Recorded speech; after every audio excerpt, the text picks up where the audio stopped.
Hola. 1, 2, 3. ¿Estamos? Ahí está. Bueno, vamos a ir retomando y comenzando con esta actividad que tiene que ver con la autogestión de medios y las experiencias y los nuevos paradigmas que surgen a partir de la práctica y de la existencia de diversos medios de comunicación que hoy van a estar representados en los expositores y la expositora que tenemos aquí para compartir este panel. Me voy a presentar porque como esto está siendo transmitido en vivo por YouTube, requiere que cada vez que empecemos una charla hagamos este ejercicio. Yo soy Luis Arranz, soy integrante del área de prensa de aquí de la asociación y en función de tal voy a estar moderando esta mesa. Tengo aquí a mi lado a Javier Borelli, presidente de la cooperativa Por Más Tiempo, que edita el diario Tiempo Argentino, para el cual pido un fuerte aplauso, porque realmente la experiencia de Tiempo es un gran mensaje esperanzador también para esta época. Mariela Pugliese, presidenta de Farco, el Foro Argentino de Radios Comunitarias, amiga y compañera. Demetrio Iramaín juega bien de local, director de la revista Ni un Paso Atrás, que editan Las Madres, compañero de lucha de las madres de hace tantísimos años. Y Mariano Randazzo, allá en la ala izquierda de la mesa, representando a Radio Sur. Fuerte el aplauso para él. La idea de esta mesa es que podamos compartir a través de las experiencias de cada uno de estos medios, podamos pensar en la lógica de los medios de comunicación autogestivos, no como hermanos menores de los medios hegemónicos, no como lo que hacemos en los ratos libres mientras ejercitamos nuestras prácticas periodísticas en otros medios, sino verdaderamente como una posibilidad de ejercer el periodismo de manera cabal, con mayor libertad y además de la construcción colectiva que implica el ejercicio de esos medios autogestivos. La propuesta que les hacemos también es que podamos contarnos un poco las medias corridas, ¿no? Como decía mi abuela, también reflexionar sobre las dificultades que van apareciendo en la autogestión para que a partir de cómo cada uno las puede o las pudo ir resolviendo, cómo piensa ir resolviéndolas, nos pueda servir a otros, a los que estamos escuchando, a los que están siguiendo la transmisión, esas estrategias y poder aprender y capitalizarlas. Así que vamos a comenzar con Mariano contando la experiencia de Radio Sur. ¿Sí está prendido? Hola. Hola, hola. Buenas tardes, un gusto estar acá. Hola. Hola. Buenas tardes, ahora sí. Bueno, Radio Sur funciona en la Ciudad de Buenos Aires, en Parque Patricios, desde el año 2008. Está al aire, es una radio comunitaria que está en el marco de un barrio de 326 viviendas que construyó el Movimiento Territorial Liberación y que, bueno, un grupo de jóvenes hace casi 8 años estamos llevando adelante esta idea de comunicación popular. Está al aire en el dial 88.3 y aparte hay una web que es www.radiosur.org.ar y somos parte de la Asociación Mundial de Radios Comunitarias de la Argentina. Bueno, nombre de la charla, autogestión de medios y nuevos paradigmas, ¿no? Bueno, con respecto al tema de los nuevos paradigmas, algunos puntos que yo me anoté que quiero en particular resaltar. Nosotros hablamos del paradigma de la comunicación que tiene que ver con la comunicación sin fin de lucro. O sea, nosotros entendemos que desplegar un proyecto de comunicación tiene que ver con llevar adelante, luchar por el derecho a la comunicación que tenemos todos los pueblos del mundo. Y nosotros entendemos ese derecho como un derecho humano tan importante como el acceso a la vivienda digna, a la salud, a la educación, a la cultura, a la identidad, etcétera. Entonces, desde esa lógica de otro tipo de comunicación, nosotros nos diferenciamos de los medios masivos de comunicación sistémica, en que, bueno, nosotros perseguimos ese fin, el derecho a la comunicación como un sentido propio. O sea, hacemos radio en este caso porque entendemos que es una manera de liberarnos, lo pongo entre comillas, digamos, ¿no? Si los otros medios tienen un fin dominador, si se quiere, y de reproducción de valores en función de un sistema, bueno, nosotros entendemos que como otras prácticas políticas en nuestra sociedad, el hecho de tener una radio comunitaria, de gestionarla, de llevarla a cabo, de participar de ella, es una manera de anticipar otra sociedad. Y ahí hay también una posición política. Creemos que un nuevo paradigma de sociedad más justa, más libre, soberana, plena, igualitaria, hay que ir anticipándola en los marcos de este sistema. O sea, uno no tiene que esperar a hacer la revolución para ser solidario. Si uno no es solidario en este presente y no traza espacios de unidad, bueno, nunca vas a llegar a otra sociedad más justa en ese parámetro, ¿no? Entonces, bueno, humildemente, ese es el objetivo político de nuestro proyecto.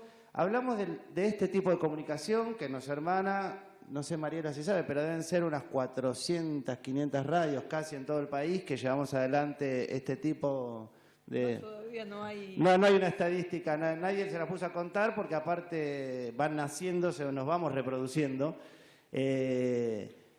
Hablamos de toda esa familia de las radios que estamos vinculadas a este tipo de comunicación, que más o menos tiene 30 años de antigüedad en nuestro país, un poquito más, un poquito menos, según la antigüedad de las radios históricas. Cuando el año que viene, no, en el 2020, se cumplirán 100 años de la radio argentina. O sea que también es un fenómeno nuevo, si se quiere. En 100 años llevamos nada más que 30 de comunicación de este tipo vinculado a las radios. Bueno, con respecto al tema de la autogestión, o sea, ¿qué dificultades o aciertos tenemos a la hora de llevar adelante este tipo de experiencias? Yo voy a hablar sobre todo lo que nos pasó en Radio Sur, porque también no hay un manual de cómo se hace una radio comunitaria. En todo caso, lo que hemos aprendido es que aprendemos mucho de cómo hicieron otros, cómo hacen otros compañeros, qué dificultades han tenido, lo que a uno le falta al otro le sobra. La radio comunitaria está estrechamente vinculada a lo territorial, a lo local, entonces en los contextos políticos, culturales en donde se desarrolla esa radio, ahí está la particularidad. En el compartir esas experiencias es donde más o menos vamos encontrando un camino en común.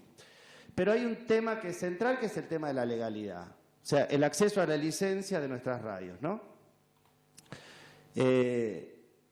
Radio Sur está en un barrio donde vive gente que hasta el año 2006 vivía o en casas tomadas, o en inquilinatos, o en hoteles, o en la villa, algunos en la calle. Y gracias a su organización pelearon por la ley 341 en la Ciudad de Buenos Aires, que la aprobó la legislatura durante el gobierno de Ibarra, que fue la que permitió que las cooperativas de desocupados accedieran a créditos para poder construir su vivienda. Y así se construyeron esas casas, ¿no? Entonces nosotros siempre entendimos que Radio Sur era como tomar, en vez de tomar un terreno para hacer una casa y pelear por el derecho a la vivienda digna, era tomar el aire para construir una radio, digamos, ¿no? Porque fue así. Nosotros empezamos a emitir en un lugar que estaba vacío en la Ciudad de Buenos Aires y desde ahí tratar de legalizar una experiencia de comunicación popular. En ese camino de la legalidad, y quienes venimos de la experiencia de radios comunitarias de antes, ahí hubo como distintos estadios en esa lucha por la legalidad. El primero fue antes de que exista la Ley de Servicios de Comunicación Audiovisual, donde luchamos para que exista la Ley de Servicios de Comunicación Audiovisual. Incluso ni siquiera nos imaginábamos que iba a existir una ley así, como después terminó siendo la ley, digamos, en el sentido del escrito, lo que plantea la ley. Aunque hay que decir verdad, o sea, entonces... Primer momento, luchar para que exista esa ley, desde la coalición, desde las radios, desde los movimientos, etcétera. Hay que decir verdad que en la ley no está explícitamente claro qué es un medio comunitario. En el artículo 4 se acerca una definición, pero bueno, en el debate durante la ley nosotros apoyamos claramente la existencia de esa ley y debatimos, fuimos al foro que se hizo acá en la Ciudad de Buenos Aires, debatimos para que exista la mejor ley posible. Como todo debate, algunas cosas ganaste, otras perdiste, aún así nos pareció obviamente positivo y muy importante que exista esa ley. Bueno, votada la ley, sancionada, sigue la lucha, porque la lucha continúa. ¿Para qué? Para que esté en plena vigencia la Ley de Servicios de Comunicación Audiovisual. Nuestra lucha, tanto en la calle como en la radio, como en los espacios de encuentro político, era para que tenga plena aplicación la ley. Y no solo con las responsabilidades que tienen los distintos actores, sino también el Estado. La realidad es que en la Ciudad de Buenos Aires nunca se hizo el plan técnico en ningún lugar del país que correspondía antes del llamado concurso.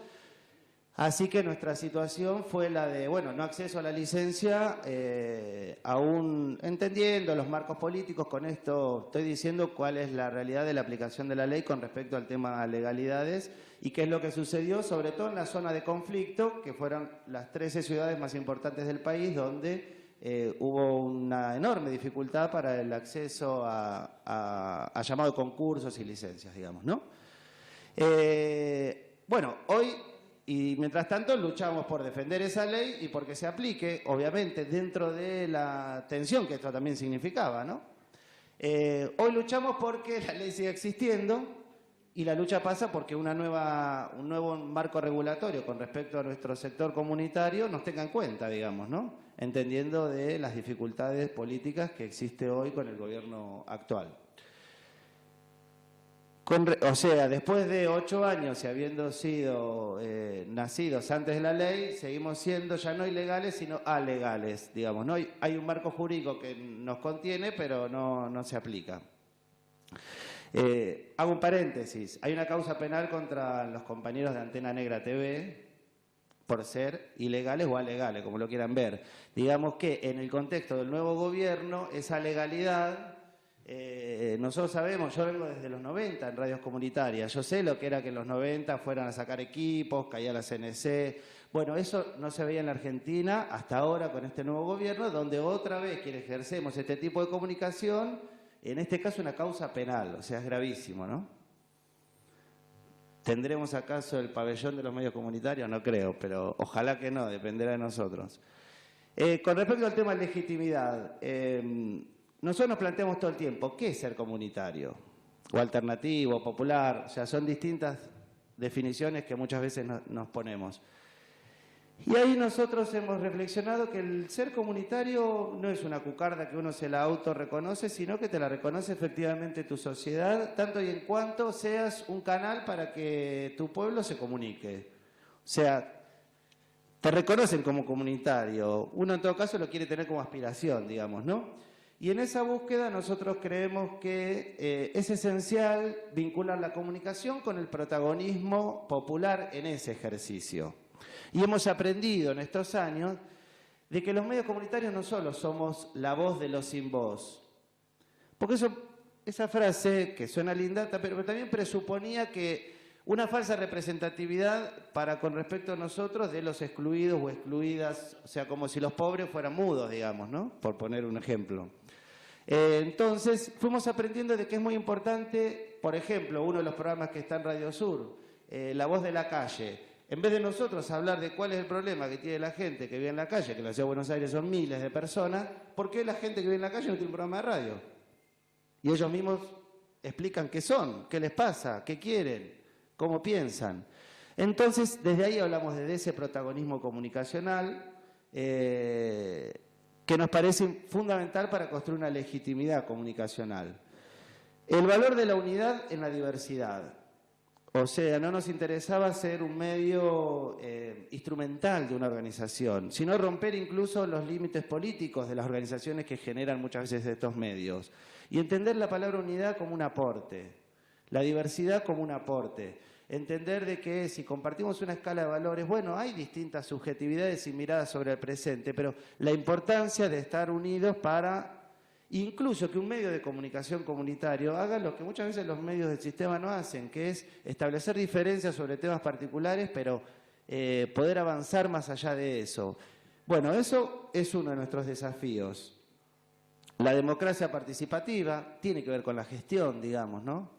Yo soy trabajador de prensa y estoy acostumbrado a trabajar en ideas de otros, digamos, que a veces ese otro puede ser buena persona, puede estar de acuerdo, pero no deja de ser que trabajás vos en ideas de otros en estructuras piramidales. Bueno, desde nuestra experiencia de comunicación entendemos esa participación que tiene que ser democrática, que no necesariamente la democracia es horizontalismo puro y un asambleísmo permanente, sino que efectivamente tenga un contenido revolucionariamente democrático. Pensamos el tipo de profesional vinculado a los medios de comunicación desde otra perspectiva, o sea, un profesional vinculado a la comunicación comunitaria es distinto al profesional vinculado a otro tipo de experiencias de comunicación. Y desde lo técnico y desde lo comunicacional. mal que le pese a algunos compañeros de prensa, los que estamos en los medios de comunicación también, alternativos o comunitarios, también somos trabajadores de prensa, porque está todavía ese debate. El nuevo sindicato no nos reconoce, por ejemplo, aprovecho el palazo para algunos, no nos reconoce como trabajadores de prensa, el nuevo sindicato de prensa de Buenos Aires, el cual celebramos que exista y ojalá le vaya muy bien, y ojalá en algún momento nos deje afiliarnos, porque también somos trabajadores de prensa. Pero bueno, el tema de otro tipo de profesionales vinculados a otro tipo de comunicación. Entonces, ahí es donde hay también una búsqueda desde esa experiencia. Y, por ejemplo, desde el punto de vista periodístico, nos interesa trabajar no solo qué es la realidad, en todo caso con preguntas, porque quién sabrá lo que es la realidad, ¿no? Pero, ¿qué es la realidad? ¿Por qué pasa lo que pasa? Y nosotros tenemos un rol histórico, los medios comunitarios, por lo menos Radio Sur, que es tratar de desentrañar cómo se transforma esta realidad para poder estar mejor. O sea, el medio de comunicación también tiene que ayudar, o puede ser un canal, para encontrar ahí caminos que nos unan en esa búsqueda, ¿no? Y para ir cerrando con el tema, vinculado sobre todo con el tema de la autogestión, hay un concepto que a nosotros nos interesa mucho, que es el tema de la autonomía, ¿no? La autonomía como un concepto político. Lo que no quiere decir con esto de que no existan identidades políticas ni afinidades. Bienvenido la politización de las experiencias, bienvenido la toma de posiciones, no estoy cuestionando eso. Sino la autonomía a la hora de también poder llevar adelante el proyecto, en el sentido entendiendo de que, bueno, la vida política tiene fluctuaciones y creo que ahí es donde también muchas veces hay un punto de inflexión a la hora de poder desarrollar nuestras experiencias. Autonomía del sector privado, autonomía del Estado, o sea, ¿qué relación tenemos con el Estado? Que puede ser buena, que puede ser mala, que exigimos muchas veces cosas del Estado, pero que nosotros entendemos que tiene que ser autónoma para poder trascender muchas veces determinadas experiencias históricas. Y ahí es donde nos amigamos con esta autonomía, con el cooperativismo, con la creatividad a la hora de la búsqueda de los recursos. O sea, para sostener nuestra radio, nosotros, aparte de... Les soy sincero, del presupuesto de la radio, 1/3 lo generamos nosotros solos, otro tercio lo generamos con un montón de organizaciones que participan de la radio, sindicatos, partidos políticos, experiencias culturales, que tienen sus programas y que dejan un aporte en la radio, y otro tercio a través del Estado y lo que fue la experiencia de los FOMECA en 2-3 años, digamos, ¿no? Que nos ha ayudado técnicamente a actualizar la radio, si se quiere. Bueno, sobre esa tensión de cómo no depender de ninguno, o por lo menos no depender sobre todo de lo que tiene que ver con el Estado, nos ha permitido avanzar como proyecto. La creatividad, dije, hemos hecho rifas, bonos, recitales, comidas, hace 15 días hicimos una feria americana por primera vez, fiestas, bueno, tratando de que cuanto más somos, más gente pasa por la radio, bueno, eso se puede resolver, digamos, ¿no? Y el punto vinculado también a la autonomía tiene que ver con la unidad del sector. La unidad de todas estas radios, no una unidad boba, sino una unidad entendiendo de que si nosotros no nos defendemos entre nosotros, si tocan una radio están tocando a todo el sector. Y todas las demandas que nosotros hagamos de una manera unitaria, entendiendo las diferencias que hay entre los que estamos organizados en redes, en los que no están en redes. Y ejemplo de esto es lo que hemos logrado, el movimiento de radios comunitarias o los medios autogestivos, porque también están las revistas y los canales. Este año fue que el FOMECA, el fondo que la ley prevé y que el Estado tiene la obligación de ejecutar, desde el gobierno de Cambiemos se había paralizado. No se llamó el 2016, no se terminó de pagar el 2015, y gracias a la movilización y al trabajo que se hizo desde estos espacios, de un espacio unitario que es Interredes, cosa que es una gran buena noticia para los medios comunitarios, logramos, está el acuerdo hecho, de que ahora van a pagar y de que se va a llamar al 2016. Bueno, eso no es porque el gobierno quería, eso fue porque se logró gracias a la presión que metimos y que siempre puede ser más y que eso puede ir increyendo. Entonces la unidad también como un valor. Y bueno, y para terminar, creo yo que estas partes tienen como objetivo lograr algo que los medios comunitarios creo que tenemos, por lo menos en Radio Sur, que es cada vez tener mayor audiencia. No nos conformamos ni con el amateurismo, ni con el testimonialismo. Queremos que nos escuche mucha gente, que comparte esta experiencia, que mucha gente participe de la radio y que esté ese ida y vuelta. Y termino con lo que para nosotros hoy son dos discusiones centrales del movimiento. Uno es la nueva ley que regule el sector. Hay que participar, hay que luchar, hay que meter presión, hay que llevar ahí las reivindicaciones del sector. Para que se tenga en cuenta, para que el sector de los medios comunitarios sea entendido como un punto hacia adelante y no... Comunicación en plena dictadura, que fue la Plaza de Mayo. Mostrarse en la Plaza de Mayo tenía para ellas la intención de comunicar lo que estaba pasando en la Argentina en un momento donde nadie lo comunicaba, nadie lo decía, todas las puertas se cerraban, todo se silenciaba. El pañuelo fue la segunda estrategia de las madres. Y así múltiples, no lo vamos a repasar porque creo que muchas de ellas son conocidas. Sí situar esta experiencia de la revista En un paso atrás en esa perspectiva. La necesidad de las madres de comunicar, de decir, de expresar su manera muy particular también, de entender la lucha que ellas encaraban, que encaran todavía.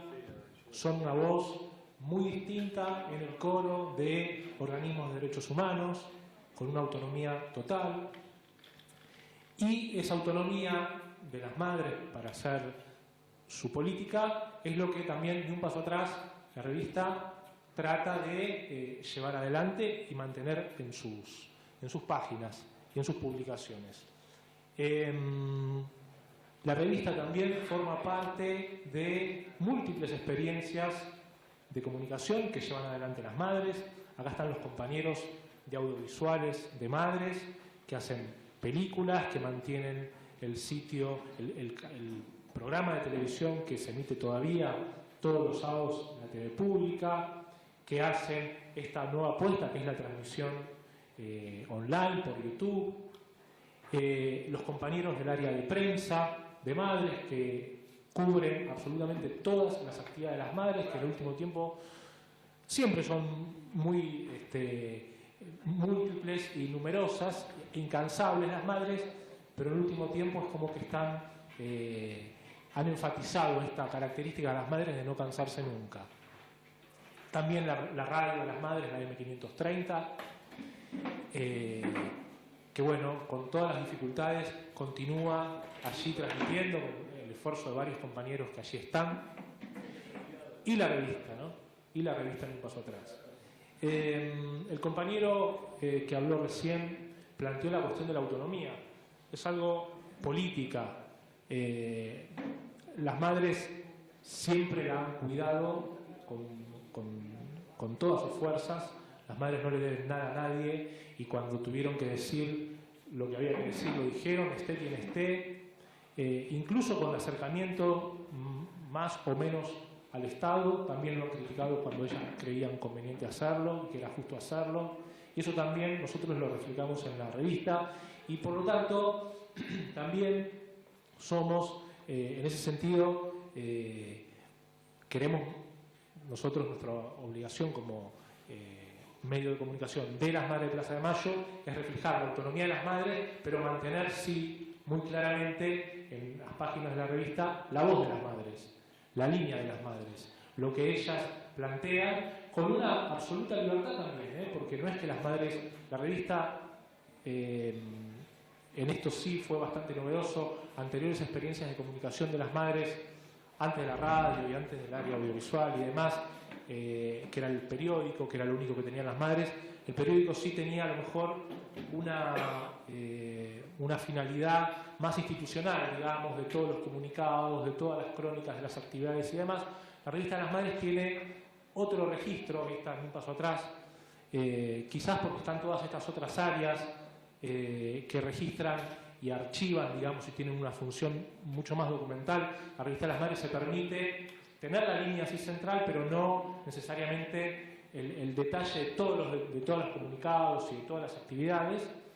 Es temática, digamos, hay un tema central que estructura todo el número, que es sí definido por las madres en función de una decisión política, de lo que se quiera contar y de lo que se quiera debatir y reflexionar, pero también es una apertura muy grande de las madres a nosotros, un desafío para nosotros de hacerla con total amplitud y poder convocar a compañeros y compañeras a que escriban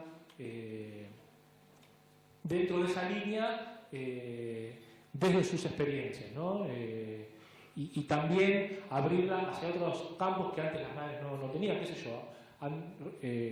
Hay revistas, Ni un paso atrás, antes se llamaba Sueños Compartidos, pero en la misma secuencia, digamos, de publicación, entrevistas de EVE a futbolistas como nota central de la edición, o a músicos de rock, o a políticos también, naturalmente, pero quiero decir, es una apuesta política en el sentido amplio, ¿no? Incluyendo también la cuestión cultural. Esto también, Ni un paso atrás, lo tiene. La revista nació en el año 2009, empezamos en el año 2009, en octubre del año 2009, fue el mes que se sancionó la Ley de Servicio de Comunicación Audiovisual, que si bien nosotros como medio gráfico no nos rige a nosotros esa ley, sí tenía el espíritu de la batalla por la comunicación, que a partir de entonces dimos. Nosotros en la revista reivindicamos el concepto del periodismo militante. Nosotros nos consideramos, sí, que somos militantes, que como parte de nuestras tareas militantes hacemos esta revista, a veces con más, a veces con menos recursos, pero entendemos esta cuestión del carácter militante de nuestra publicación como el compromiso que las madres nos pusieron a nosotros en las manos de continuar con la publicación en cualquier circunstancia. Hemos atravesado de todas las circunstancias políticas internas de las madres, mejores y peores, pero el compromiso fue que la revista, a pesar de que no hubiera recursos, la revista continuara. Estamos orgullosos de eso, de que la revista la hayamos podido mantener.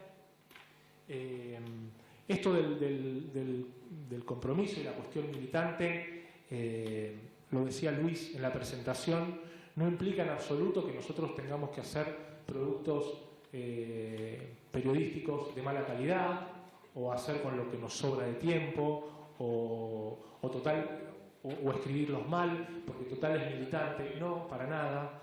Todos los compañeros de aquí se esfuerzan muchísimo para hacer lo mejor que podemos, porque justamente lo hacemos, ese es parte de nuestro compromiso militante también, de hacer edición tras edición cada vez un poquito mejor, equivocarnos menos. Hay una cuestión de EVE que ha dicho varias veces, pero esencialmente lo dijo también en la última marcha de la Resistencia, en su discurso de cierre. EVE dijo en un momento que, hablando sobre sindicalismo, le decía a toda la gente, a los trabajadores, les dijo: no elijan a burócratas, ¿no? Y planteó que en la militancia sindical había que hacerla fuera del horario de trabajo, dijo EVE, ¿no? Otras veces EVE ha dicho que la militancia no tiene que ser rentada, no tiene que cobrar por lo que hace. Y esos conceptos qué sé yo, hablar de militantes sindicales, que EVE les exija que hagan su tarea sindical fuera del horario de trabajo, parece naif al lado de dirigentes sindicales como Cavalieri, Moyano, etcétera, etcétera, pero tiene una fuerza política muy fuerte, y con ese espíritu de la convocatoria permanente a la militancia, al esfuerzo, al sacrificio y a poner por delante el compromiso de sacar la revista como sea, es lo que nos nutre a todos los que estamos aquí con las madres, y humildemente creo que la revista también lo toma y lo trata lo reivindica y se hace cargo de ese planteo de las madres. Creo que también acá los compañeros, yo me acuerdo tiempo argentino, cuando en la peor de las circunstancias seguía saliendo Tiempo Argentino, sin cobrar seguían saliendo. Creo que también ahí hay un compromiso que se manifiesta y es parte, creo, esta experiencia, la de los demás compañeros, ellos la van a explicar mucho mejor que yo, pero la experiencia nuestra de comunicación también tiene que ver con un proceso histórico que vivió la Argentina, que es lo que vivimos en estos últimos 12 años, la recuperación de la política, la reivindicación de la militancia y la necesidad de desenmascarar también desde nuestro oficio todo lo que se hace en nombre de la independencia periodística y la objetividad periodística, que no existe, que no es tal cosa, y por eso es que, vuelvo al principio, reivindicamos este concepto de el periodismo militante que hacemos nosotros, con mucho orgullo, con las madres. Gracias.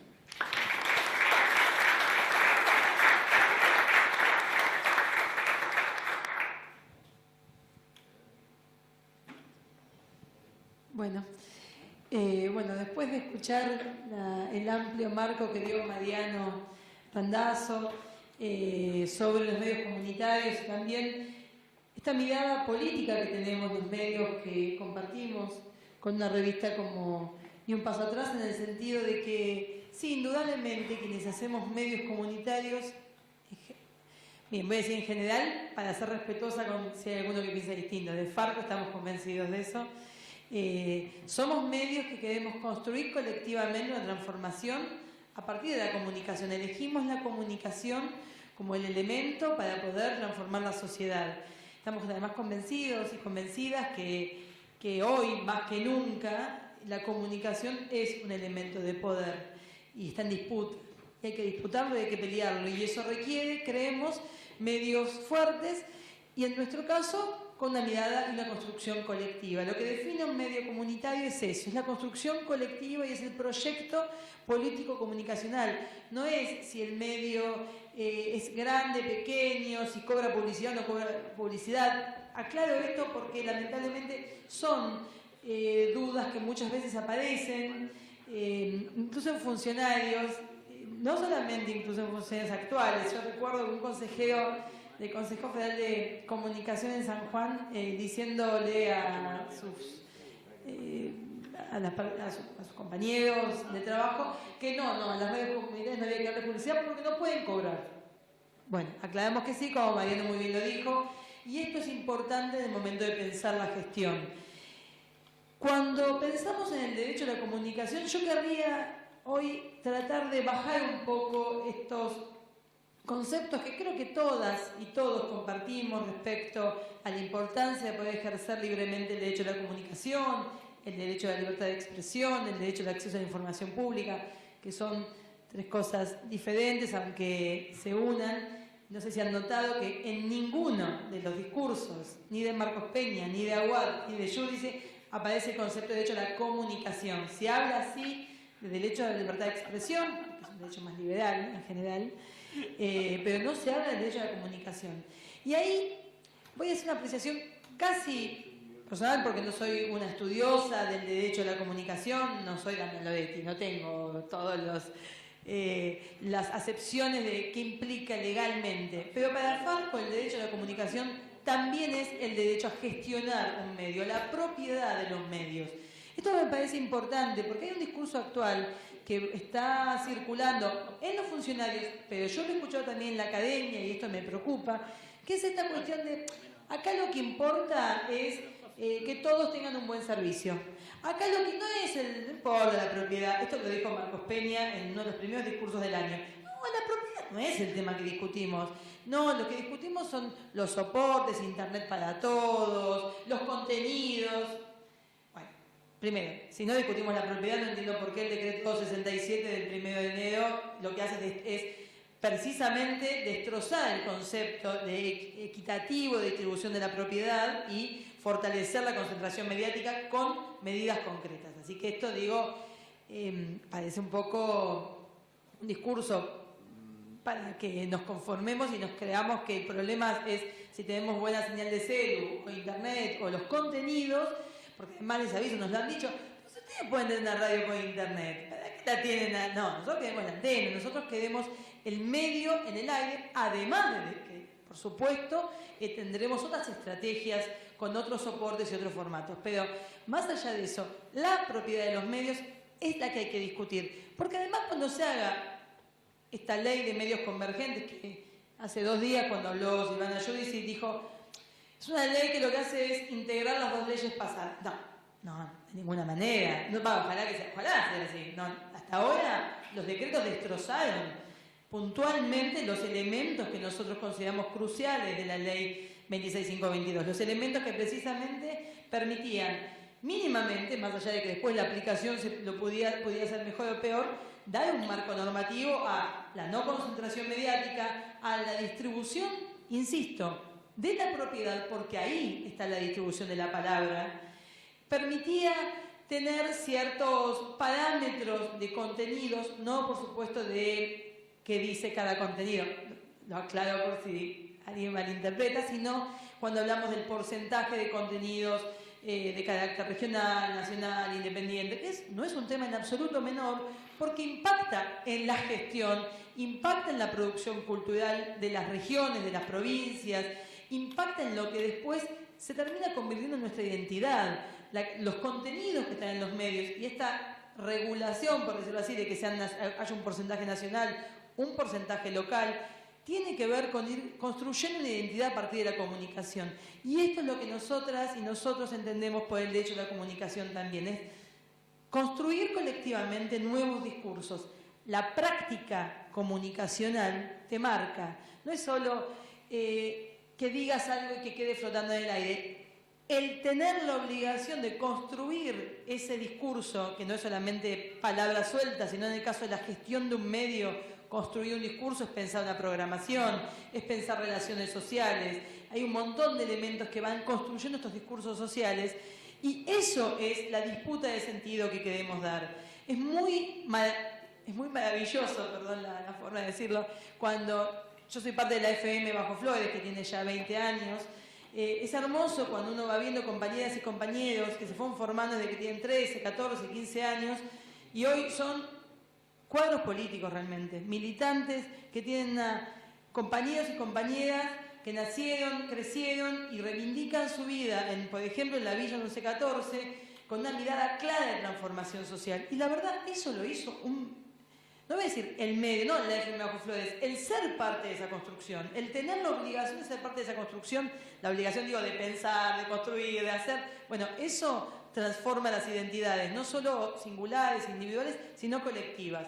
Por eso reivindicamos tanto la gestión colectiva de los medios comunitarios, que además tienen que ser sin fines de lucro, todas estas cuestiones que hablamos, porque estamos convencidos y convencidas de que veamos la comunicación como un derecho, como un ejercicio y no como un comercio. Ahora, esto no quita, y a veces es lo otro que yo quiero plantear, que después si uno quiere lograr todo esto que es precioso, la transformación social, tenemos que ser medios poderosos, medios fuertes. Esto por lo menos es la mirada de Farco, si no realmente sentimos que es muy lindo lo que decimos, pero es testimonial, nos escuchan 4, y para ser medios fuertes hay que tener recursos económicos, concretamente, como para hacer economía social y solidaria, que tenga realmente que realmente dispute una mirada de la economía, hay que ser fuerte, hay que tener buena distribución, en el caso de la economía social y solidaria, bueno, un mercado, por decirlo así. No quiero entrar en detalles porque no conozco todas las palabras de la economía social y solidaria, pero sí en los medios de comunicación, nosotros y nosotras lo que queremos sí es audiencias masivas, para poder intervenir socialmente, para generar un efecto real. Para eso hay que ser, como les decía, medios fuertes. Para eso la ley se creó también. No solo para que seamos la famosa multiplicidad de voces. Yo acá, a mí me da un poco de escozor cuando escucho las múltiples voces, los múltiples colores. Está bien, por supuesto, que todos podamos decir lo que somos, lo que queremos. Pero todas vocecitas sueltas, les aclaro que el macrismo tampoco les molesta. Un funcionario macrista en ENACOM el día de la movilización nos dijo, nosotros queremos crear una radio comunitaria en cada pueblo. Sí, está bien, una radio comunitaria de 2x2 con un alcance de 5 cuadras. Eso a nadie le molesta, como no les molestaba antes. cuando se estaba discutiendo la ley, me acuerdo una campaña de ARPAS, que es la Asociación de Radios Privadas, donde Pergolini decía, sí, Pergolini, que era acérrimo enemigo de las radios comunitarias y de la transformación de la ley, decía, no, está bien, qué linda la escuela que tenga una radio y sus chicos, que la vecina lleve las cosas. Esa es la mirada que les aclaro, está volviendo. Los 17 puntos que NACOM acaba de sacar con esa comisión que estaba evaluando para la nueva ley, el punto 17 habla de qué somos los medios, porque ellos sí lo definieron claramente con una definición muy preocupante, donde nos ubica en el lugar literalmente de poblaciones lejanas, representantes de identidades singulares, no me acuerdo qué otras cosas dicen, todas marginales, todas chiquititas, todas separadas, donde la verdad son políticamente correctas, porque todas entran en la bandera del Huipala, pero en realidad no son una representación de poder. Y esa es una gran dificultad, porque ese es un discurso que puede llegar a ser funcional como a los estándares internacionales de la Comisión Interamericana de Derechos Humanos, porque usan todas las palabras, libertad de expresión, las usan todas, pluralidad, pero en la práctica, pero cuando empezás a ver la letra chica, otra vez nos están poniendo en ese lugar pequeño. En Farco, yo diría que desde la sanción de la ley, con mucha más fuerza, pero desde siempre, venimos tratando de luchar por una gestión de medios que nos convierta en medios potentes en nuestras regiones. Y la verdad que se había logrado en los últimos años por varias razones. La primera, porque el marco normativo te permite pensar una gestión legal, y no es un tema menor. Yo siempre pongo el ejemplo de que es como el kiosquito. Si vos tenés un kiosco que no está registrado, lo ponés adentro de tu casa con la persiana cerrada y tratás de que se entere el barrio, pero no pones cartel. Cuando vos tenés la legalidad, ponés las sillas en la calle, levantás los carteles, ponés... Esto no es un tema menor. Las radios no soñábamos con extendernos, con crecer, porque nos cortaban la cabeza por no tener una legalidad que nos marcara. Cuando después del 2009 cambió mucho la conformación de los medios comunitarios. Yo no sé qué pasa en AMARC, pero en Farco fue bastante interesante cómo las radios nuevas de post-2009 cada vez más se conforman como cooperativas y no como asociaciones civiles. Eso obviamente tiene una interpretación que también es, me parece, alguien tiene que investigarlo por favor, este tema de un académico, pero una interpretación puede ser que había más facilidades en INAES para registrarse como cooperativa, y GJ, que es la que registra asociaciones civiles, era un laberinto y lo sigue siendo. Esa puede ser la interpretación. Yo creo que además de eso es porque pudimos empezar a pensar que nuestros medios eran medios viables de vivir de ellos. Y se empezó a pensar que una cooperativa de trabajo era viable, que los compañeros y compañías podíamos vivir y empezar a desarrollar una participación, como bien decía Luis, que no sea solamente en los tiempos libres, una participación de tiempo completo. Y para esto hace falta una gestión, una organización, hace falta empezar a pensar que un medio, y esto a quienes, no sé cuántas y cuántos de ustedes gestionan algún espacio, de lo que sea, cultural, productivo, de medios, pero uno empieza a evaluar un montón de elementos que entran en tensión cuando tiene que gestionar.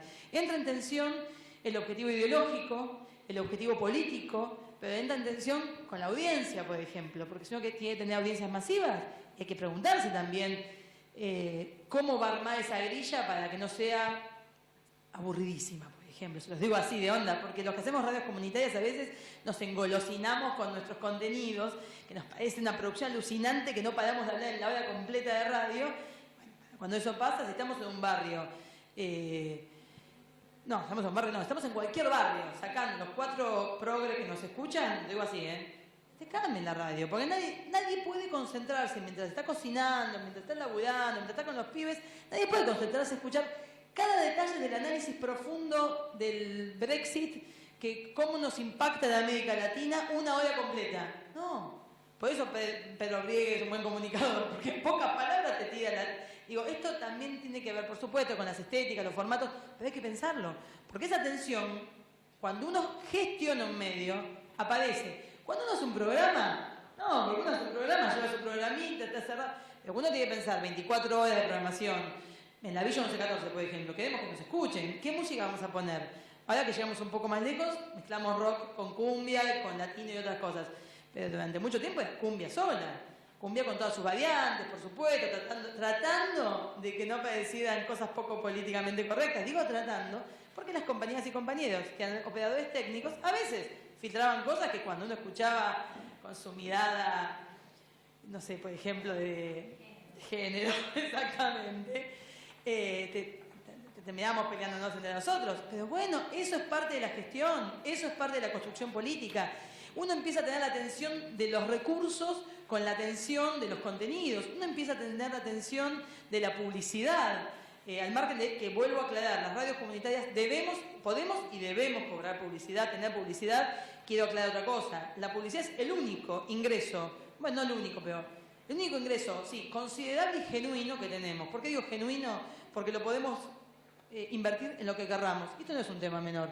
El FOMECA, los subsidios, ya sean del Estado o de otros espacios, como pueden ser agencias de cooperación, siempre son proyectos, siempre están, hay que rendirlos, hay que rendir las facturas, hay que explicar en qué se gastó, digo, lo cual está muy bien para la transparencia, pero a veces cuando, por ejemplo, hay que pagar el sueldo de un compañero o el ingreso de un compañero, eso no está en el proyecto, ¿cómo hacemos?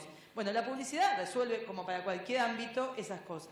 Digo esto para que no nos quieran convencer, por si acaso, por si les ocurre a alguien, que te damos un fomento a vos, pero no publicidad, ¿no? Para que, no, queremos publicidad como todas y todos, y además, por supuesto, políticas públicas que desarrollen el sector, que se traducen en fomento. Esta gestión tiene otra contradicción que empezó a aparecer en los últimos años a partir de que empezamos a crecer. Creo que acá hay algo muy interesante, y es que desde Farco vimos el consistente crecimiento de los medios en los últimos 3, 4, 5 años. Claramente favorecido, como les decía, por la ley, pero por el FOMECA también.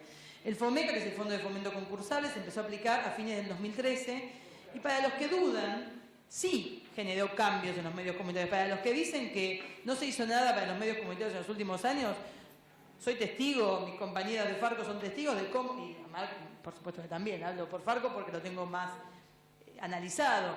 Somos testigos de cómo vimos crecer los medios comunitarios, porque cuando hay recursos, uno puede destinarlos a crecer tecnológicamente, en producción audiovisual, y a empezar a armar un equipo de compañeras y compañeros con roles diferenciados, más allá de que desde la comunicación comunitaria estamos convencidos que tenemos que ser comunicadores integrales, como hace años que se viene charlando, pero a pesar de eso, cuando hay una organización más grande, y digo grande, sí, en tamaño, cuando hay 30 compañeros en una organización, bueno, esos 30 compañeros tenemos que distribuirnos tareas.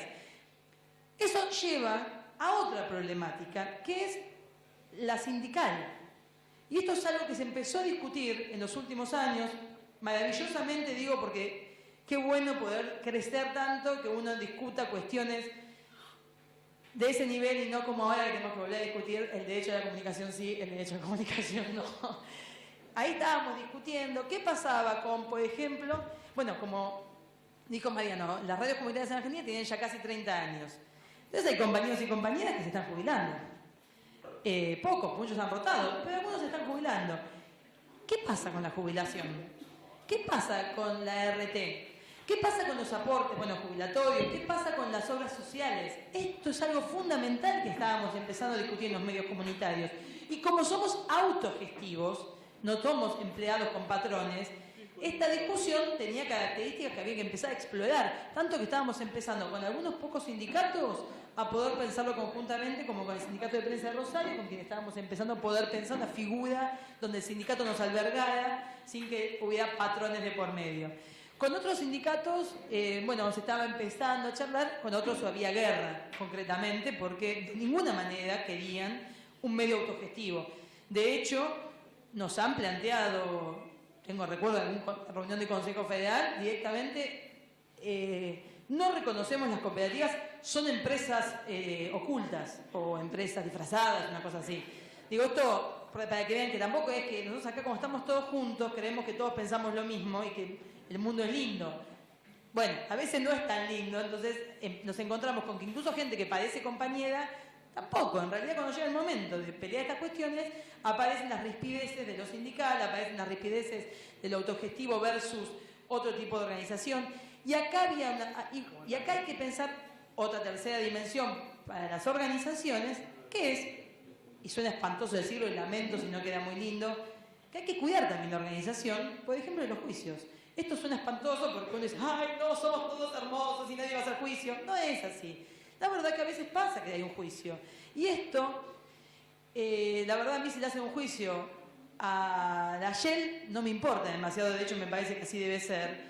Ahora, cuando hay una organización comunitaria que viene laburando hace 10, 15, 20, 30 años y que realmente los ingresos son para el medio y no son para los bolsillos de los compañeros, bueno, excepto el ingreso que se retira, por decirlo así, pero no son para engrandecer las ganancias de nadie, la verdad que cuando a veces pasan estas cosas puede llegar a realmente destrozar una organización. Entonces, bueno, en estas discusiones de cómo proteger a los compañeros y compañeras para que tengan un ingreso, pero aparte otras condiciones de protección social, pero al mismo tiempo proteger la organización en sí, bueno, es que estábamos. A mí me parece que era y es una discusión muy fecunda, muy importante a dar, muy importante darla con los sindicatos, pero bueno, no digo que quedó trunca, porque la seguiremos teniendo, pero lamentablemente ahora estamos con las urgencias, como por ejemplo que nos paguen lo que nos debe el Estado, que abran las líneas.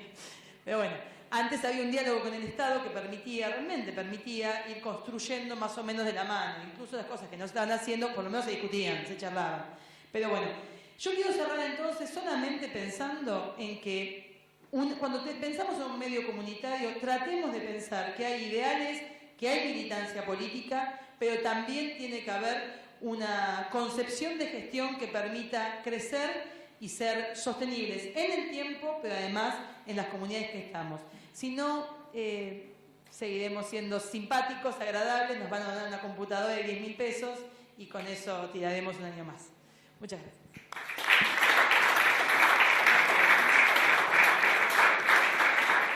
Gracias, Mariela. Mariela Pugliese, presidenta de Falco, el Foro Argentino de Radios Comunitarias, que tanto ha bregado y militado también dentro de la coalición por una comunicación democrática, por la Ley de Servicios de Comunicación Audiovisual. Le vamos a dar la palabra ahora a Javier Borelli, presidente de la cooperativa Por Más Tiempo, que es la cooperativa, la forma que eligieron los trabajadores del diario Tiempo Argentino para editar justamente el diario. Javier. Bueno, muchas gracias. Te agradezco, Luis, en nombre tuyo a prensa y sobre todo a las madres que están acá abajo y que realmente valorizan el triple, digo, de estar nosotros parados adelante cuando siempre estuvimos ahí mirando y guiándonos. Para nosotros, yo en representación también de Tiempo, es un orgullo muy grande. Y es quizás la primera parte de lo que yo quería decir tiene que ver con esto. Después voy a centrarme más que nada en las ventajas y desventajas de la autogestión, que eran un poco las cosas que Luis me dijo que por ayer podían ser interesantes para conversar. Pero lo primero tenía que ver con esto, con ver cómo aparece Tiempo Argentino, y eso está vinculado con las organizaciones de las que hemos ido aprendiendo y seguimos aprendiendo hoy. Aprendemos con el ejemplo de una lucha, de no bajar los brazos, de no dar ni un paso atrás, y también aprendimos en nuestro caso puntual de medios cooperativos, medios radios comunitarias que nos antecedieron, porque cuando pasó nuestro proceso, que vino precedido de un conflicto laboral muy grande que logramos visibilizar y que entonces se transformara en un hecho que no solo era de las 100 familias de Tiempo ni de las 800 de todo el Grupo 23, sino que fue un tema de todos los lectores de esos medios, de nuestros amigos, nuestras familias, de la sociedad. Parecía que Tiempo era algo distinto, un rara avis, y en realidad no lo éramos, y todo lo que hicimos hasta ahora lo hicimos porque fuimos aprendiendo de estas organizaciones que abrieron el camino. Iban desde las madres hasta las radios y los medios comunitarios. De hecho, en la semana, para nosotros hubo dos antecedentes fundamentales previos a la autogestión, que fue durante el periodo de conflicto. El primero fue un festival en el Parque Centenario que organizamos el 31 de enero, que encima terminó siendo prácticamente el único evento masivo cultural que hubo en la ciudad de Buenos Aires este verano, con el cambio político. Y ahí aprendimos nosotros a ocupar otros roles, digamos, nunca habíamos hecho nada vinculado con esto y sin embargo de repente nos transformamos en los compañeros, algunos eran seguridad, otros se dedicaban a hacer los patis y la parrilla, otros éramos bueno, aprendimos nombres también, ¿no? Está el stage manager, como le llamaban en el 9, que es la persona que está atrás y le dice al cantante, vas vos, vení vos, ¿qué te falta? Digamos. Fuimos aprendiendo roles en ese momento, el que estaba encargado del VIP, digamos, cosas que no sabíamos, ocupamos esos roles y logramos hacer algo que para nosotros fue muy importante. Ese fue nuestro primer ingreso a retiro, después de 2 meses de no cobrar, y lo logramos a través de la organización de un festival.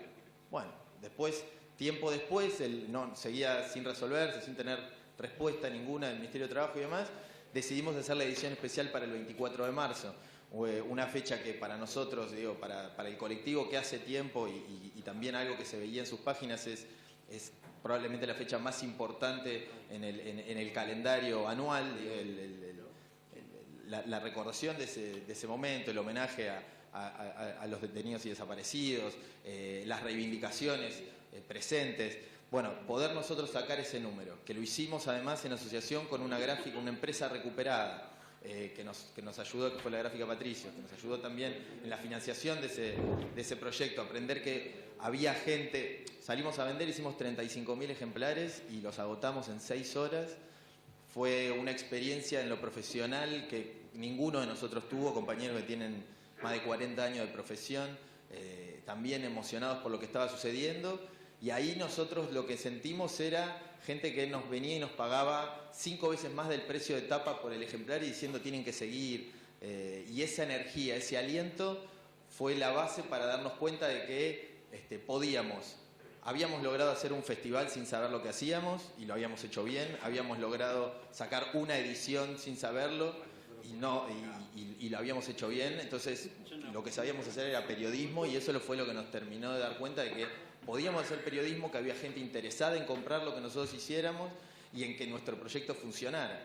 Entonces ahí vino la decisión de la autogestión. A diferencia quizás de muchas de las experiencias acá, nosotros no fuimos directamente a la autogestión. La autogestión llegó a nosotros de alguna manera. Llegó a nosotros por las situaciones que fuimos enfrentando.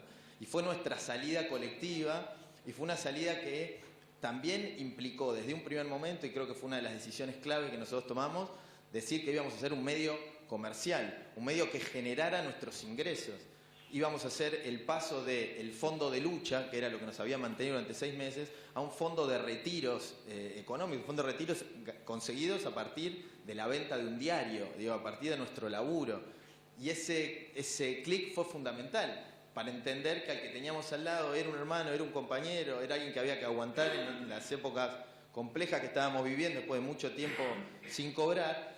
Pero también era un colega, también en todo caso podría ocupar un cargo de responsabilidad por arriba de mí y pedirme que haga una nota, porque son terrenos distintos, digamos. Él sabe editar, quizá, por poner un ejemplo, sabe editar algo que yo no sé, sabe dirigir un diario, algo que yo no sé, sabe preparar un sumario, el sumario en este caso lo sabía hacer, pero sabe preparar una agenda, a ver por dónde, y revalorizó cosas que en la etapa privada, por así decirlo, no teníamos tan claro, porque hoy nosotros somos los principales consumidores de tiempo argentino también, o sea, nos preocupamos por ayer alguien nos manda un mensaje que no consiguió en tal kiosco y nos queremos morir, y si hay una nota de un compañero que no me gusta y al otro día decimos, che, esta nota estuvo medio floja. Antes hacíamos nuestra nota, nos íbamos a casa y de última, bueno, el jefe dijo que lo bajaron de arriba y no nos preocupaba. Hoy nos preocupa todo, desde el error acá o la impresión o que el kiosco, la distribución. Entonces hay un cambio que tiene que ver con el hecho de que nuestro sueldo, nuestra plata, nuestro retiro, se dice en términos cooperativos, sale de ahí, pero además tenemos el triple de interés en que salga bien y estamos dispuestos a hacer ese plus de diferencia, que es no preocuparme solo por mi nota, sino preocuparme porque salga todo bien. Y preocuparme porque salga todo bien quiere decir que, por ejemplo, si no tenemos la posibilidad de ir a algún lugar, pensar, bueno, si voy a ese lugar, ¿qué más puedo hacer también por la cooperativa? Tenemos un contacto para tocar ahí que después nos ayude a conseguir pauta por este lado. Bueno, todas esas cosas las hemos ido aprendiendo y quienes nos enseñaron eso fundamentalmente fueron los medios los medios cooperativos, las empresas recuperadas, que se acercaron la semana del 24 de marzo al 31, esa semana más o menos. Tuvimos un desfile afortunadamente de compañeros que se acercaron y nos dijeron, fíjense con esto, tienen que tener un abogado, tienen que buscar una asesoría contable, nunca se olviden de, bueno, todas esas cosas, ¿no? La responsabilidad y lo que implicaba entrar en esta etapa. Y bueno, y también supimos hacer otra cosa que creo que es muy importante a esta altura, que es no encerrarnos en nuestra historia y enamorarnos de una épica que se estaba generando, sino mirar otras. O sea, tuvimos la capacidad para mirar afuera y ver qué era lo que estaba pudiendo funcionar en otros lugares.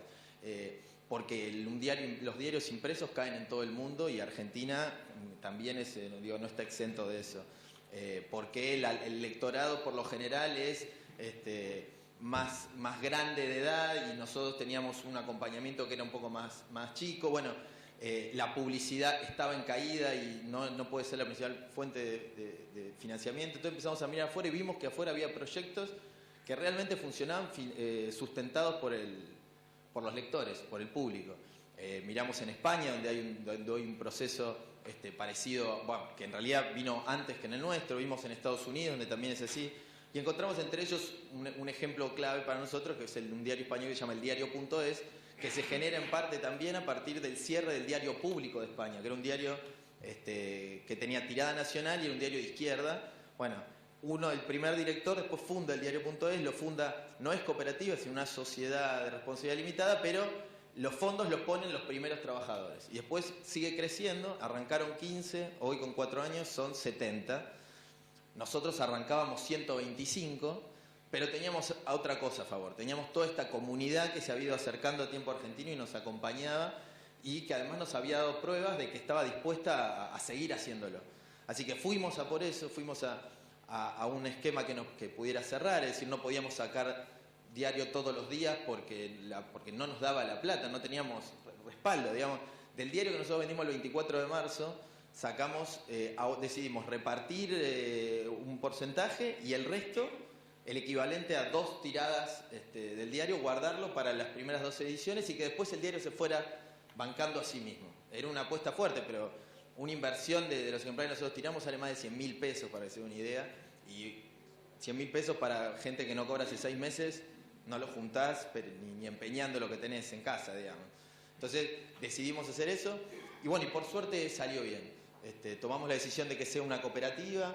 Esa decisión la tomamos en función también de la gente que vino y nos dijo, este es el camino, los compañeros del movimiento de empresas recuperadas también, que fueron claves. Después se vería en 2 momentos, no solo ahí al inicio, sino que fueron los que nos ayudaron a recuperar la redacción aquel 4 de julio cuando entró la patota de Martínez Rojas al diario. Estábamos de afuera y uno de los compañeros llegó, estábamos todos del lado de enfrente protestando, llovía a mares. Y estábamos y no sabíamos qué hacer, llorábamos, nos abrazábamos, puteábamos, gritábamos. Y un tipo se paró del lado, Eduardo Muruga, el referente del NER, se paró de la vereda de enfrente y dijo, compañeros, es de este lado que hay que protestar, no enfrente de la calle. Empezó a mirar, encontró el punto flojo, levantó una reja y ahí empezó la recuperación del espacio, que es el motivo por el cual nosotros estamos acá. Y eso lo aprendimos.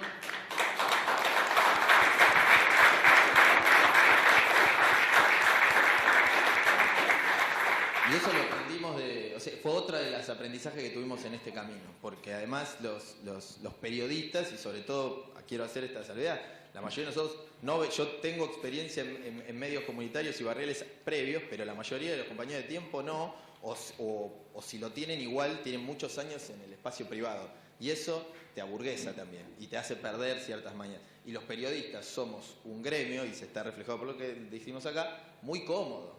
Somos un gremio que nos creemos entre artistas y cientistas sociales, o sea, con unos egos impresionantes. Entonces, imagínense que no estamos acostumbrados a romper paredes para volver a entrar, mucho menos a limpiar el baño todos los días entre nosotros. Bueno, y todas esas cosas las tuvimos que ir aprendiendo, pero sin, y esto también es un tema importante, sin nunca dejar de lado que nosotros estábamos haciendo un emprendimiento para recuperar nuestros ingresos y que entonces nuestro emprendimiento tenía que ser comercial. Nosotros teníamos que ir a competir ahí donde estaban los peces gordos. No podíamos ir a mendigar las esquinas. Entonces teníamos que estar en los kioscos de diarios y revistas. No podíamos ir nosotros a todas las plazas a venderlo.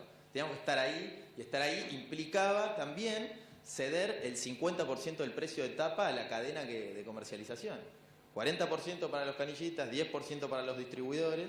y logramos sacarnos del medio a una persona que jode muchísimo a los medios más chicos que Tiempo Argentino, que son los intermediarios, que es una figura que se creó en la sociedad de distribuidores, que es el facilitador de que a tu diario llegue, o tu medio, tu revistita, llegue a los kioscos, que se come otro 10%. Así que imagínense la situación para que una revista pequeña pueda sustentarse. Bueno, por eso es muy bravo. Y bueno, nosotros logramos saber eso en el medio, y como queríamos entrar en ese camino, bueno, el primer camino para poder hacer que las cosas cambien es entrar y pelear en el mismo área. Estamos entrando y estamos disputando ahí. Espero que mañana podamos hacer un equilibrio más justo para todos también, y poder cambiar la lógica que está funcionando ahí. Después tomamos otra decisión muy importante para nosotros, que fue el sistema de distribución de los retiros, porque también teníamos que venir de cero y empezar a ganar plata, y esa plata distribuirla de una manera que nos ayude a todos. Y después de 6 meses de no cobrar, todos estamos en una situación de emergencia. Así que decidimos que el fondo de retiro se pagara igual valor hora para todos los trabajadores, desde el maestranza hasta el director, desde el presidente de la cooperativa hasta la persona que hace de recepción o se queda de guardia a la noche, todos sin distinción cobrar lo mismo. Es algo que nosotros decidimos que fuera así en esta primera etapa de emergencia, y que con el tiempo queremos empezar a acomodar a una situación parecida a los convenios de prensa por un motivo fundamental. Hay áreas de mucha responsabilidad que queremos cuidar, y que no queremos que mañana venga un privado y lo tiente con 5 pesos más y nos desarme una estructura que nos costó tanto armar. Entonces, sobre criterios más, estamos agarrando ahora el modelo del convenio de prensa, y estamos incluso dando una discusión hacia adentro para mejorarlo, porque los criterios del convenio de prensa, que es algo que viene de hace muchos años, son absolutamente injustos. O sea, el cronista gana un 35% menos que un redactor, cosas que y de repente de cronista, de redactor editor hay menos de un 3%. Entonces estamos tratando no solamente estamos luchando contra las desigualdades externas, sino también con las internas, y reacomodándolo, para que el día de mañana, todavía no estamos en esa situación, pero el día de mañana, cuando Tiempo ya lleve mucho en la calle, cuando los ingresos sean todavía más grandes que los de ahora, cuando la pauta efectivamente venga, porque sabe que le llega mucha gente y lo que tienen que pagar es eso y no acuerdos con un gobierno, y lo que no tienen que temer es que haya represalias por apoyar proyectos como el nuestro, o que un gobierno tiene que decidir poner la publicidad, o no la publicidad, los avisos de comunicación institucional en los medios que le lleguen a la gente y no en los medios que ellos prefieren o que le hablan bien a ellos. Bueno, cuando eso suceda, Tiempo va a estar listo para acomodarse ese esquema. Eso es lo que estamos previendo desde ahora. Y después lo que logramos es hacer entender también a nuestros lectores que son ellos los que nos dan sentido a nosotros. Y eso, digamos, nosotros queremos hacer periodismo, pero para hacer ese periodismo necesitamos que se asocien a Tiempo, que compren el diario, y si pueden comprar el diario y además les interesa que esto siga, que se hagan socios. Abrimos la posibilidad de que la gente se suscriba para recibir el diario, y también que se asocie y pague un plus, y ese plus va directamente a aportar a la inversión del medio para que se sustente. Nosotros estamos hoy alrededor de los 2.500 entre socios y suscriptores, y para nosotros eso es fundamental. Ese ingreso tiene dos cuestiones básicas. El plus entra directo a los bolsillos de los trabajadores, y la suscripción nos adelanta a un circuito comercial absolutamente también injusto para nosotros. Para que se den una idea, del precio de tapa del diario, la mitad la perdimos de esa manera, pero lo que se vende hoy nosotros lo cobramos recién dentro de un mes más o menos. Con lo cual, nosotros estamos financiando toda la estructura. Nosotros, 100 laburantes que hace 6 meses sin cobrar, estamos financiando la estructura. Cuando la gente se suscribe a Tiempo, se asocia, nos da a nosotros el ingreso primero, y después nosotros se lo devolvemos y la totalidad del precio de tapa. Claro, después igual nosotros, como lo distribuimos a través del circuito de distribuidores, tenemos que ellos le dan el diario a la gente en su casa, y después ellos nos dicen, che, yo le di el diario, vos tenés que darme lo que me toca. Pero al adelantarnos la plata a nosotros, y nosotros se la pagamos en el momento, no le esperamos un mes. Pero bueno, igual nos hacemos esa plata antes. Por eso la importancia que nosotros encontramos, y que también muchos de los lectores y de la comunidad de Tiempo entendió y se asoció y tiene el diario, y para nosotros eso es fundamental. Y esto va atado a una idea que me parece importante para los medios comunitarios, para todos los medios autogestionados, que es perderle el miedo a hablar en un lenguaje que a veces nos parece ajeno, como es decir la palabra rentabilidad. Muchos se asustan, dicen rentabilidad, este es Prat-Gay, y no es así. El problema es cuando solamente pueden hablar de rentabilidad ellos, porque la rentabilidad de ellos implica recortar salarios, hacer ajuste de personal, pero nosotros estamos haciendo lo contrario. Nosotros estamos incorporando gente a la cooperativa. Algunos compañeros que no entraron a la cooperativa y que ahora ven que funciona y quieren venir, los estamos incorporando. O sea, nuestra rentabilidad es el sentido inverso de la que piensa el sistema, digamos. Pero sí tenemos que pensar dónde invertir, digamos, nuestra plata para que funcione. Cuáles son las cosas que nos reditúan y a dónde conviene que nosotros pongamos el eje. Tenemos que poner el eje en hacer una campaña para tener más socios. Tenemos que poner el eje en hacer actividades que sumen a la gente. Tenemos que poner el eje en conseguir beneficios para que a esos socios, además, nosotros le podamos dar todas las semanas la posibilidad de ir al teatro, al cine, algo, en agradecimiento, porque la gente no se hace socia porque va a poder ir a ver a Kevin Johansen si gana el sorteo. La gente se asocia porque banca el proyecto y nosotros en agradecimiento a 10, 20, 30 por semana le podemos dar algo y es genial. Y esa lógica, ese modelo de negocio, el entendernos como una empresa, aunque sea una empresa social, no deja de ser una empresa colectiva, con criterios mucho más justos que los que experimentamos en el mercado cuando estábamos afuera, es lo que nos permite hoy también poder proyectar. Y bueno, entonces, esta es un poco la explicación de cómo estamos hoy, y en cuanto a las desventajas, la más lógica y la primera, no tener un retiro garantizado a fin de mes. Digo, lo más lindo del ámbito privado es que ya a fin de mes y ves la cuenta en el banco y se acabó. Eso desapareció de nuestras vidas y hoy nuestro retiro está atado directamente, bueno, el 75% de nuestros ingresos hoy provienen de la venta del diario. 75%. O sea, eso nos da dos cosas. Primero, nos da una independencia bien dicha, porque no hay nadie, ningún poder político, económico, partido, lo que sea, que nos pueda decir nada, porque nos debemos a la gente que nos compra. Y mientras la gente nos compre y ese sea nuestro principal ingreso, podremos decir lo que nosotros creemos que es lo mejor para esa gente y lo que nosotros pensamos que es la mejor mirada. No hay nadie que nos condicione. Y eso está genial y eso queremos seguir. Pero bueno, no sabemos si mañana baja esa venta, si nuestro retiro va a seguir siendo del mismo o va a ser más bajo. Si se suman compañeros, o sea, lo bueno de suman compañeros, lo malo es que si no logramos que esos compañeros también nos permitan aumentar los ingresos, el retiro va a bajar. Entonces, todas estas cosas nos hacen tener que pensar, pero es importante que las pensemos y que no lo esquivemos y que no pensemos que por hablar de esto estamos, siendo mala palabra, estamos haciendo el juego a la derecha, digamos, ¿no? Porque no va por ahí. Otra dificultad muy grande es que tuvimos que aprender a hacer cosas que no sabíamos. Pero si pudimos aprender para hacer un recital, podemos aprender para hacer un diario. El circuito de distribución lo estamos aprendiendo ahora. ¿Cuáles son los márgenes de evolución que tienen los diarios? Lo estamos aprendiendo ahora. ¿Qué se hace con la devolución? Lo estamos aprendiendo ahora. Un montón, bueno, contaduría, no les explico lo que es el área de administración. Nuestra tesorera era correctora, la diseñadora es la adjunta de tesorería, el recursos humanos es su editor de política. Digamos, todas esas cosas lo estamos aprendiendo con mucha dificultad, pero también con muchas ganas, y eso hace que las cosas se vayan compensando, aunque por supuesto tenemos nuestros errores. La dificultad también es ser un jugador pequeño en un océano de peces gordos, porque Clarín, por ejemplo, tiene penetración vertical en toda la línea de producción. Clarín no solamente tiene papel prensa que te hace el papel, sino que además tiene escondido, porque no es legal, pero tiene kioscos que son propios.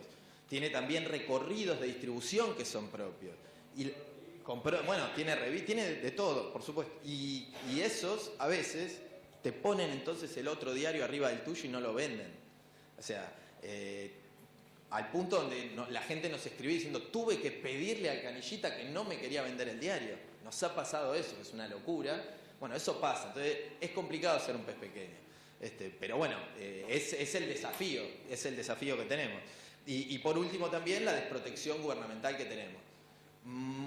Más claro imposible después del ataque que sufrimos y digamos no solamente la desidia, sino la acción del gobierno, especialmente en acusarnos a nosotros de intrusores o decir que estábamos en igualdad de condiciones con lo que nos estaban echando a trompadas de la redacción, digamos. Entonces es claramente esa una situación de inferioridad que los compañeros la conocen quizá con hechos mucho más groseros que el nuestro y menos visibles. Pero por otro lado, esto, la independencia, las ventajas, la independencia que le decía antes, esta posibilidad de escribir sin filtro y esa posibilidad de sentirse, nosotros le pusimos dueño de nuestras palabras, ¿no? Pero la posibilidad de sentirse dueño de lo que uno está haciendo le da una impronta que tienen todos los compañeros acá en los medios en los que están, que no existe y que es incomparable, que en el mercado no hay. No hay nadie que labure, o sea, yo no, por ahí existe, pero no me imagino a la persona que le pone las tapitas a la Coca-Cola que cuando la tome sienta algo distinto porque es su Coca-Cola. Nosotros vemos el diario y la verdad tenemos una relación muy especial que nos vuelve a enamorar de la profesión, que es algo que a veces se va perdiendo cuando tenés que negociar, hacer una nota más blanda o esto no se puede decir, y eso ya no está, y la verdad que eso es maravilloso. Y por otro lado, la cercanía que hemos logrado con un colectivo de gente que nos lee. Nosotros nos dimos cuenta de la esencia era la comunidad, el armado de una comunidad, la comunidad de lectores de Tiempo Argentino, la comunidad de la gente que se asocia con esta idea, la comunidad de gente que quiere que te vaya bien, son el principal soporte nuestro, y armar, enriquecer esa comunidad, alimentarla, es la esencia de nuestro laburo, de lo que estamos haciendo ahora, y la verdad te da un respaldo increíble, y es el respaldo que nos permite volver a una redacción que nos la hicieron pelota 3 días antes, o sea, al día siguiente estar haciendo un diario. Eso lo hicimos porque sentíamos que estábamos apoyados por un montón de gente. Sí, quien nos solucionó el problema de cuando vienen, lo primero que hacen la patota es cortarnos los cables de red que conectaban toda la redacción y sacarnos el rígido que nos permitía la conexión en red de las computadoras. En una redacción es fundamental eso, porque yo escribo acá y le mando la nota del diseñador y el diseñador la planta, bueno, todo el diseño funciona en red. Y para solucionarlo, en media mañana se hizo entre un tipo de informática que trabajaba en el viejo Grupo 23, un tipo que había leído lo que había pasado y se acercó a la redacción a ver qué pasaba, nuestro jefe de sistema, y la plata la puso un cuarto que vino y dijo, che, necesitamos comprar estos interruptores, puso la plata y se arregló, digamos. Y esos gestos, digamos, son los que después te hacen levantarte y seguir, digamos. Pero bueno, es la comunidad y eso nos dimos cuenta. Y los medios pueden, creo que es un salto que también tenemos, o sea, que nosotros estamos empezando a dar y vemos que funciona, y que creo que todos tenemos que empezar a apuntar, es a generar nuestros espacios y confiar en que se pueda financiar un periodismo de otra manera, que no sea solamente la publicidad o algunos acuerdos políticos. Hay otras formas de financiar. Hay que explorarlo, son difíciles, no sabemos dónde va a estar. En Argentina todavía esto no está, pero en otros lados se hace. Si en otros lados se hace, habrá que ayornarlo. Tendremos que buscarle la vuelta. La vuelta que nosotros le estamos encontrando es un diario los domingos, intocable, y con suerte, en muy poco tiempo, un diario digital de lunes a sábado. Es decir, la misma oferta de los domingos, pero durante la semana en internet, y los domingos sí en papel en la calle. Porque nosotros también necesitábamos ese contacto. Y además hay un vacío informativo muy fuerte, digamos. Hoy más que nunca se ve lo que se denunciaba antes. Digamos, antes era, si se quiere, era un esquema comunicación contra el otro. Hoy no hay una lucha, no hay una lucha desigual, no existe una lucha desigual. No es lucha cuando algo es desigual. Entonces, hay un montón de gente que está necesitando información de ciertas características que solo se lo puede dar los medios que pueden generar las vías para no estar condicionados para decirlo. Tiempo lo está logrando, ¿no? Todavía, obviamente, seguimos estando en una situación de fragilidad, pero lo estamos logrando y creo que todos podemos buscarle la vuelta para hacerlo. Por supuesto, eso no implica retroceder ni un paso en el reclamo justo, como que existan fondos de financiamiento para proyectos de pluralidad, que exista también comunicación institucional en los medios comunitarios y no solamente en los medios masivos. La audiencia no puede ser nunca el único criterio que se utilice para distribución de pautas. Digo, esas cosas están claras, y tenemos también que animarnos a probar otras formas. Tenemos que improvisar. Digo, el lugar de la crisis es el lugar de la improvisación y es el lugar del ensayo y error. Si pudiéramos tener la vaca atada sería más fácil, pero no la tenemos y lo que nos queda es intentar y ver y si no cambiar, digamos. Es así, es ir probando. Y bueno, creo que eso es lo que estamos haciendo, y lo más lindo que hemos logrado en este tiempo es también entender que a partir de todo esto hemos encontrado otra forma de hacer periodismo, que es una forma de hacer periodismo entre nosotros, digo, que es más solidaria, es más colaborativa, algo que también es difícil encontrar entre periodistas. La solidaridad y la colaboración es muy complicada, ¿no? Estos mismos egos que tenemos todos y esta cuestión, bueno, hace que no todos tengan el mismo concepto de compartir, aunque siempre, por supuesto, hay en todos lados, no es común y estamos yendo hacia eso. Y entonces creo que ahí es interesante, en relación a lo que decíamos que a veces nos planteamos los medios de la profesionalidad y qué sé yo.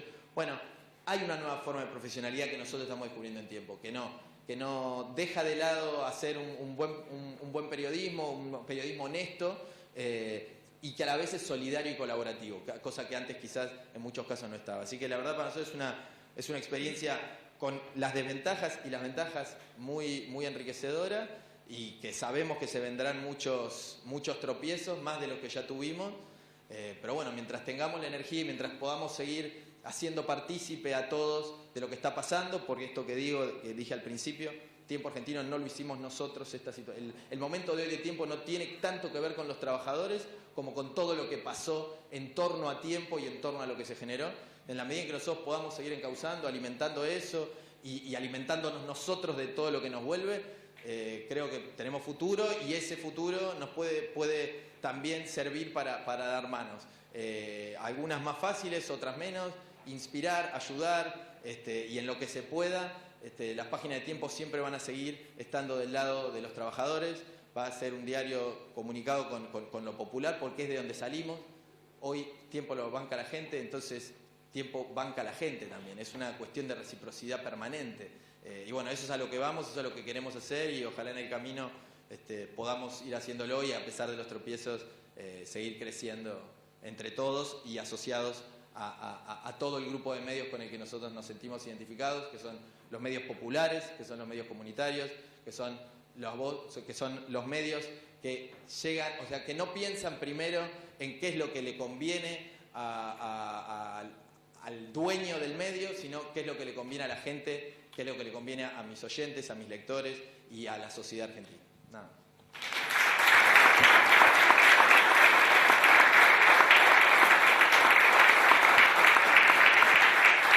Muchas gracias, Javier. Decíamos por finalizada esta mesa de autogestión de medios, experiencias y nuevos paradigmas. Gracias, Javier, gracias, Mariela, Demetrio, Mariano. Muchísimas gracias. La verdad que ha sido muy interesante, muy enriquecedor poder nutrirse de cada una de estas experiencias para seguir aprendiendo y desarrollar este camino de los medios comunitarios, de los medios autogestivos, de los medios alternativos.